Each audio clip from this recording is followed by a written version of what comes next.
This is what's on Mike's mind. It is Friday, the 10th of April, and we have a couple of things for you here today. Both deal with recent events in the world of tunage.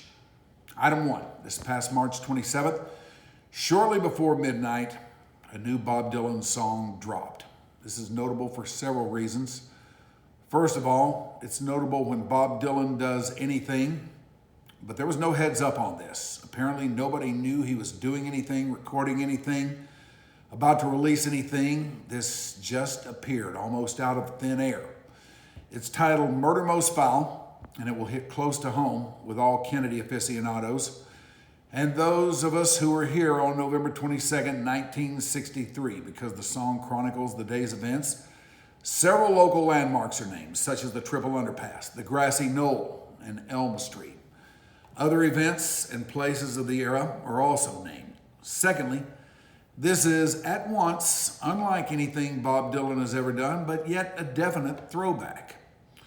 Different because there's no discernible groove, no rhythm, no time, no drums. The song sort of ambles along at its own pace, driven by piano, possibly played by Dylan himself, augmented by strings with very light percussion from time to time.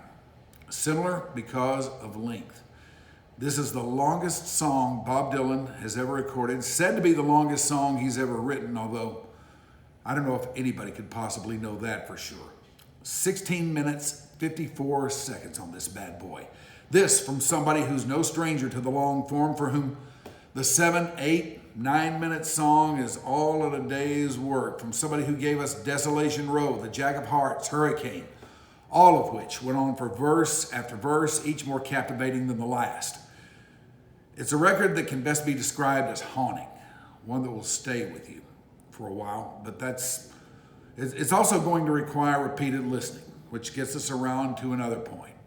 Who's going to do this?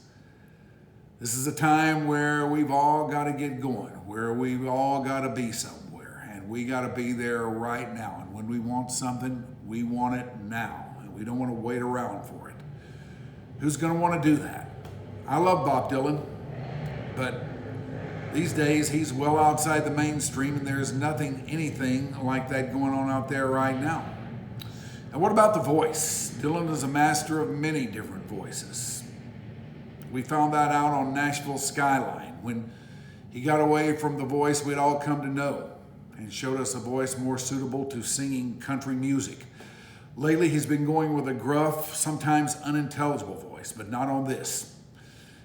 This sounds like the kind of voice you might imagine Bob Dylan whipping out if you're sitting around in a bar somewhere with some people enjoying a nice beverage, and all of a sudden he ambles in, walks over, has a seat, and says, "Let me tell you a story."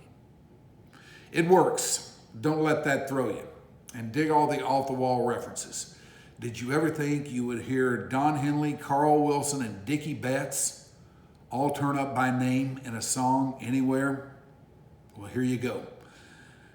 I don't know where he's going here with all this. It seems very random.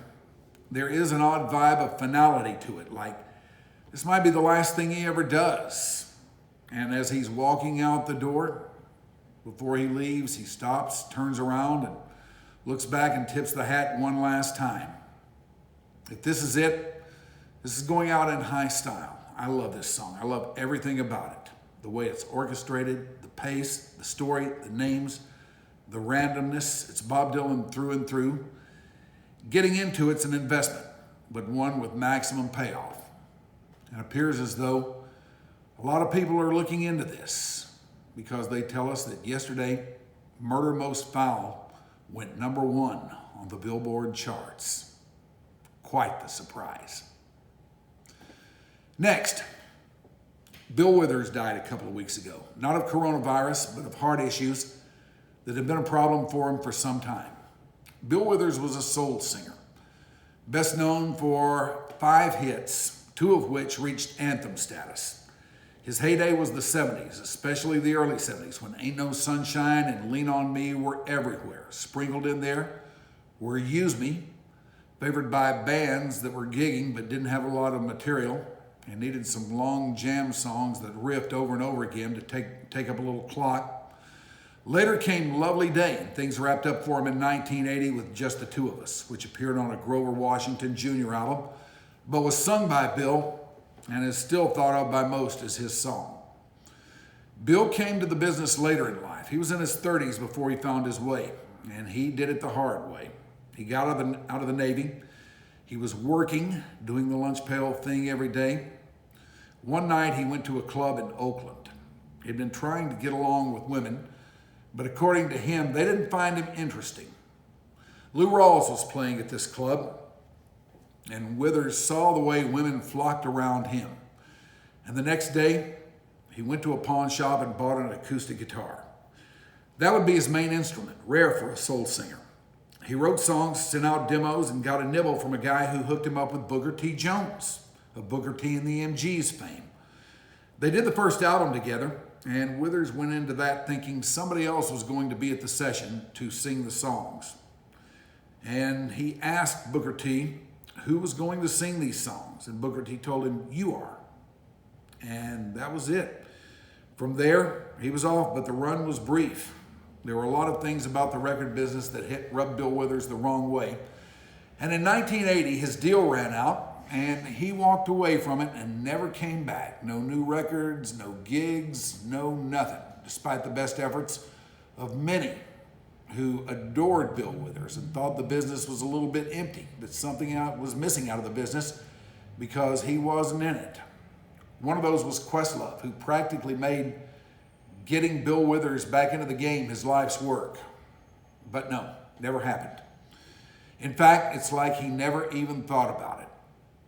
Bill Withers had a studio on the top floor of his 3-story with an elevator house in the Hollywood Hills, which he bought in the 80s for $750,000 and is worth several times that today. But it's said not only did he never use the studio, he rarely even went up there into it. The house might suggest that Bill Withers died a rich man, and that is the case. The fact that for most of his career he had no manager probably had a lot to do with that. He had one early in his career, but things went bad. Withers fired him, and from then on, if you wanted anything with Bill Withers, if you wanted him to do a gig, if you wanted to use one of his songs, whatever it was, you had to deal with him. And by all accounts, that was no day at Marineland. But he kept about 50 cents of every dollar he ever made, way more than most. If you want some fun, roll through some of Bill Withers' deep cuts on Spotify, beyond the 5 songs we mentioned earlier. I did this the other night, and see if you don't hear some things that you'd heard once or twice but hadn't thought of in forever, or some stuff that you didn't know was his, or some stuff that you just had not heard before, and it's just plain cool, like Kissing My Love, Harlem, Who Is He, and What Is He to You, just to name a few. It's a good exercise, and one with a big payoff. You will see that Bill Withers is a good bit more than some mid-level soul singer with 5 hits.